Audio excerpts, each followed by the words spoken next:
Hello there, Mikhail speaking. Before I start this video, I want to talk about my Patreon. Some people in my comment section had suggested I shouldn't call out names of those who decided to support me financially, that it is dangerous, and I totally understand where you're coming from. So today I will not announce names of those who decided to support me on Patreon. Overall, you can support me financially, but message me on Patreon, like, don't use my name, and I will just say thanks to those who anonymously supported me. But anyway, let's continue to Bakhmut. Situation in Bakhmut is such. Russians have captured the train station here, second time already, and the patch of rail lines that is near it, as well as they have captured the secondary train station here, with some of the residential buildings to the west of the rail lines. So it would seem that this time they did not only capture but actually established more ground, making the bridgehead much bigger and thus easier to defend. What makes me think that this capture is for good is the Russian success here to the north. Recently, Russians had captured this much territory right here, as well as they had captured the remaining high-raised building residential area. So here is where the school is located. Little time ago, they were controlling somewhere around this much territory. So this whole territory is now captured by the Russians. They're also advanced significantly here. This is why I'm sure this Russian success is permanent. As you can see, Ukrainians have no means of defending it as of right now. This is the old military base, it would seem, and it doesn't provide good defensive positions for Ukrainian forces. So I believe in a day or two, Russian soldiers would capture and get about this much territory. Because as of right now, they are storming these positions, and there are some success being reported here. This Russian breakthrough near Rose Alley and beyond it would mean that they have finally joined front lines with their forces here to the other side of the water reservoir, and they can now launch simultaneous attack towards Khromove and the residential area here. Once again, Khromove is crucial not only because there's a road that goes through it, there is a secondary road that is used by the Ukrainian forces, and if Russians were to take Khromove, they would have fire control over that road. So that's why in my previous video I said that this Russian breakthrough is going to be a catastrophe. This could break the spine of Ukrainian resistance here in Bakhmut. And this is the reason why. Soldiers can fight if they're fed and have ammunition, but if they are hungry, tired, and out of ammunition, they won't fight. No matter how well defended they're going to be, let's say, in this area. So now we will have to wait for the Ukrainian response, how they're going to act, whether they're going to double down and reinforce and throw their best soldiers here, or they're going to retreat. This salient right here is still in Ukrainian hands. However, Russians are reporting heavy assaults in these directions, so it would be safe to say that very soon Ukrainians will be forced to retreat from here. The fighting along Korsunskova Street continues, as Russians storm Ukrainian position in attempt to reach this road right here. Of course, Russians are continuously attacking towards Khromove, as well as fighting happening in Bogdanivka and in Grigorivka. Orekhovo-Vasilivka is still a subject to heavy, intense fighting. Same goes along E40 highway and Zalishnianske. Then we go to Siversk front. Here Russians are attacking towards Spirde, Verkhokamensky, and heaviest battles are being reported here in Belokharivka. As you can see, this map suggests that Russians had advanced further along this road right here. They're also attacking here. So again, depending on how Ukrainians would react to Russian activity here, we could expect Belokharivka fall in a couple of days. Fighting in Serebransky forest continues. Heavy fighting is reported near Dibrova here. Russians are also attacking towards Zarichne. They have conducted limited military operations towards Yampolivka, Terne, Novosadova, Nevsky. By the way, there's a video of Russians attacking towards Nevsky, which I want to show you. This video doesn't have any people dead in it, so I'm sure it's going to be okay for YouTube policies.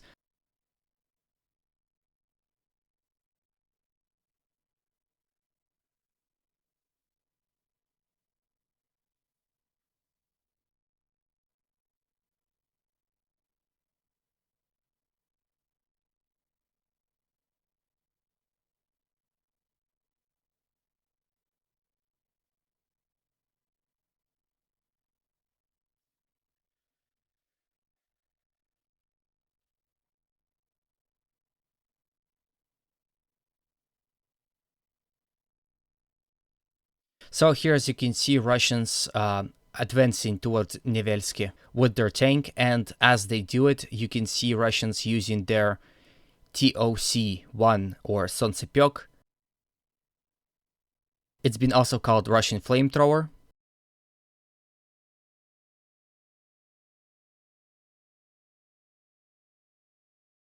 So basically, this video describes best how Russians are advancing as of right now.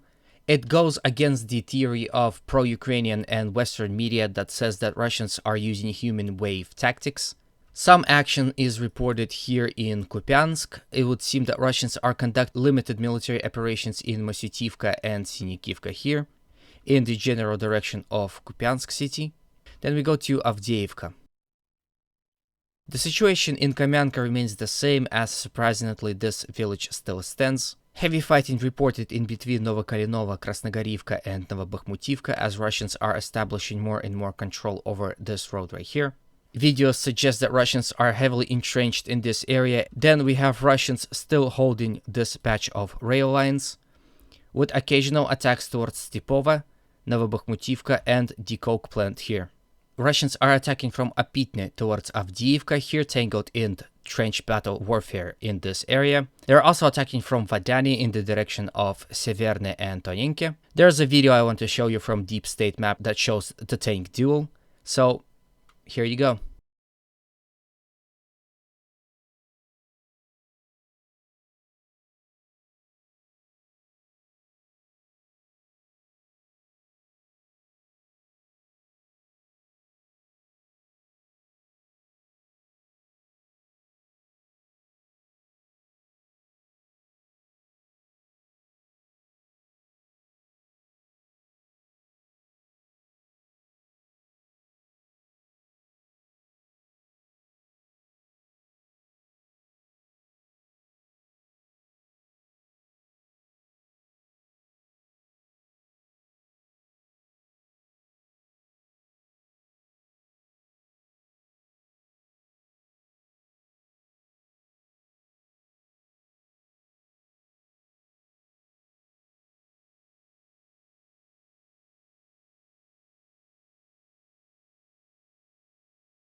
Again, this goes against the idea of Russians using human waves attack in order to achieve victories in this war. Russians are also attacking from Vadani towards Pervomaisky here, as well as from Pisky here along the E50 highway. Reports are coming in that Russians are coming very close to the village of Nevelsky and had entered it as of right now, so it might fall in the coming days. Then we have situation in Marinka, where situation is surprisingly is the same, as heavy fighting continues in its center.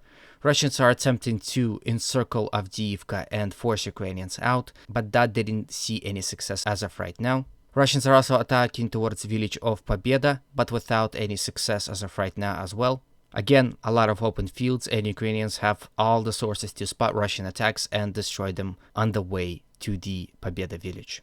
Russians are also here attacking towards Novomikhailivka. Situation in Vuhledar is changing as Russians reinforce their army here and had intensified their attacks. They are fighting in this dacha area as well as attacking here towards the mines and shelling the city of Vuhledar itself. So this is the end of the video. Please go to the comment section and tell me how should I address the situation with the Patreon. Also, please consider subscribing, liking, and commenting, as well as supporting me on Patreon. That would be great as well.